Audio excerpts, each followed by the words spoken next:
우리가 일반적으로 알고 있는 종이는 물에 잘 젖으며 약한 힘에도 쉽게 찢어지고 또 어딘가 모르게 견고하지 않다는 생각을 하게 되는데요. 하지만 이런 편견을 뒤집은 인류의 발명이 있습니다.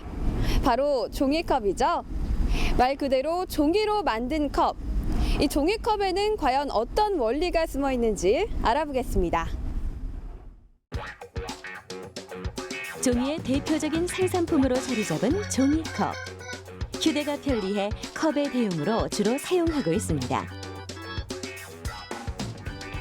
국내 종이컵 소비량은 연간 약 120억 개. 1인당 하루 평균 3개의 종이컵을 소비한다고 볼 수 있는데요. 현대인에게 가장 친숙하게 자리 잡은 도구 종이컵. 그렇다면 과연 종이컵은 어떤 과정을 통해 만들어질까요? 우리 생활 속 당연하게만 여겼던 물건들의 재미있는 탄생 스토리 지금 시작합니다.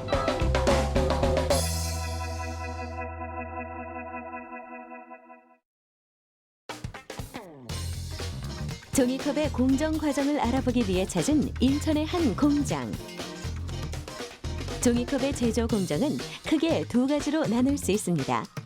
그 첫 번째는 바로 인쇄 공정입니다. 먼저 종이컵의 원단인 천연 펄프를 준비하는데요. 종이컵 원단은 폴리에틸렌이라는 합성 수지 필름이 얇게 코팅되어 있습니다. 종이컵의 훼손을 방지하고 사용 수명을 늘리기 위한 것입니다.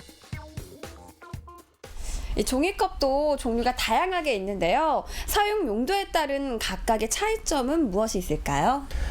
네, 종이컵에는 그 두 가지 종류로 나눠볼 수가 있는데, 한 가지는 PE 코팅이 되어 있는 종이 재질과 PP 코팅이 되어 있는 재질로 나눠질 수가 있습니다.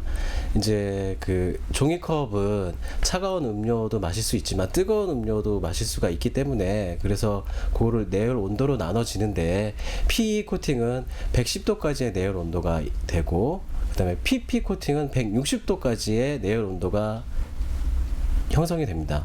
그랬을 때 이제 PP 코팅을 되어진 거는 전자레인지라든가 그런 데 사용을 하고, 일반적으로 뜨거운 음료를 사용할 때는 PE 코팅 되어져 있는 그런 컵을 많이 사용을 합니다. 폴리에틸렌이란 석유의 원유에서 추출하는 흰색 반투명 물질로 가볍고 딱딱한 특성을 가지고 있어 종이의 단점을 보완합니다.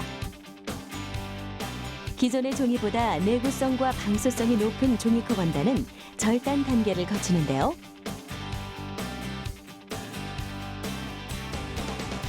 말려있는 원단을 풀어 종이를 판판하게 고르고 필요한 규격에 맞게 자르는 과정이죠.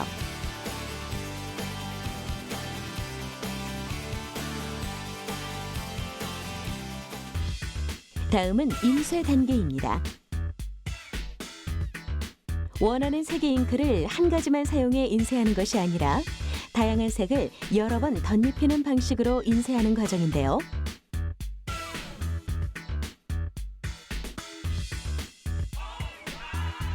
인쇄기의 롤에 각각 안료를 바르면 원단이 롤 사이를 지나며 필요한 색을 차례대로 덧발라 색을 완성합니다.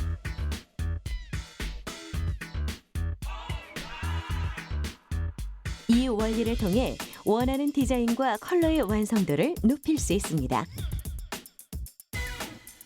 인쇄와 동시에 건조도 함께 이루어집니다. 인쇄한 면에 바람이나 열이 아닌 강한 자외선을 이용하는데요. 빠른 건조가 가능하다고 합니다. 인쇄 단계는 이것이 끝이 아닙니다. 인쇄 과정 중 색의 변동이 일어나거나 디자인에 불량은 없는지 수시로 유관 검사를 합니다. 변동이 일어난 인쇄품은 조종판에 정해진 색의 값을 다시 입력해 미세하게 색을 조절하고 불량품을 최소화해 완성도를 높입니다. 이 모든 과정을 거쳐야 비로소 인쇄 단계가 끝이 납니다. 인쇄 공정의 마지막 공정인 재단 단계. 종이컵의 모양으로 동그랗게 말기 위해 부채꼴 모양으로 자르는 단계입니다. 종이컵은 사용 용도에 따라 다양한 크기로 제작되기 때문에 인쇄 원단을 자르는 날판을 종류별로 제작하는데요. 이 부채꼴 모양의 날판이 원단을 강하게 누르는 힘으로 간단하게 재단됩니다.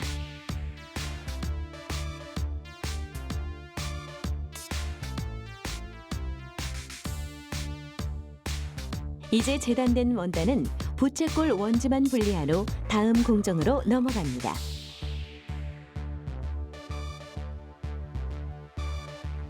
분리 후 남은 탈지는 바로 버려지는 것이 아니라 모두 휴지 공장에 재활용된다고 하네요.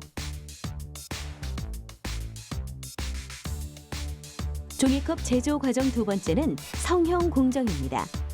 본격적으로 종이컵을 만드는 공정이죠. 종이컵을 만드는 제조 공정을 살펴보고 있는데요. 여기서 한 가지 놀라운 점을 발견했습니다. 바로 이 종이컵을 만드는 과정 중에는 접착제가 전혀 사용되지 않는다는 점인데요. 그렇다면 이 종이 원단을 고정하고 부착하는 과정은 과연 어떻게 하는 걸까요?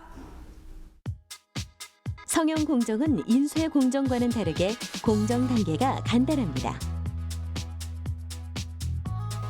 먼저 부채꼴 모양의 종이 원단을 성형 틀 몰드를 이용해 컵의 형태로 만듭니다. 이때 종이에 코팅된 폴리에틸렌의 기능이 다시 한번 발휘하는데요. 폴리에틸렌을 고주파를 통해 고온으로 가열하면 필름이 녹아붙으며 접착제의 역할을 하는 것입니다. 종이컵에 밑지를 부착하는 것 또한 같은 원리입니다. 동그랗게 재단한 종이를 컵의 바닥 부분에 합지시키는데요. 밑지는 고주파 대신 성형 틀을 가열해 폴리에틸렌을 녹여 접착합니다. 접착제를 쓰지 않는 이유는 종이컵이 건강과 밀접한 관계가 있는 위생에 민감한 제품이기 때문입니다.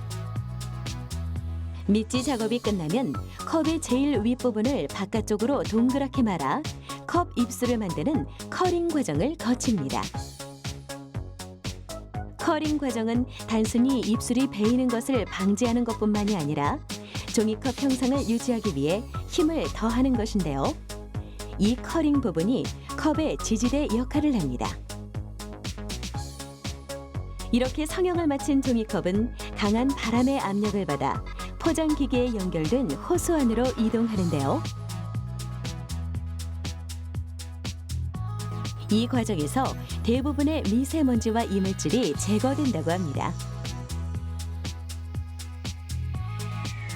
열을 맞춘 종이컵은 다시 한번 유관 검사를 거칩니다. 커링이 말리지 않거나 컵의 높이가 맞지 않는 불량품을 제거하는 것이죠. 이렇게 완성된 종이컵은 포장을 하는 것으로 모든 공정이 끝이 납니다.